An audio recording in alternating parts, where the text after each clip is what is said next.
Brad Winner here. And then again, hanggang poster, pakinggan naman.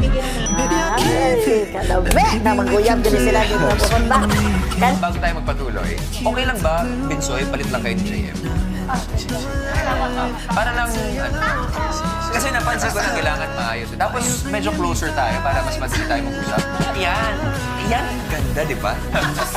Okay, may tanong ako, Negi. Kasi ang mangyayari sila yung magdalaban. Sa lahat ng ginawa nating episode, pag nakita na sila ay magdalaban sa tiebreaker, angasan yan, di ba? Angasan. Gaya tayo. Pero nung nakita na maglalaban, sabi ni Bianca kay JM, Kasi JM na magkumaroon na. Sinagot ko na eh. Ay, sinagot mo na! Sinasagot ka na! Sinasagot ka na, Hoy, ginanon lang sinagot mo. Yung pala yung pagsagot niya, oo na.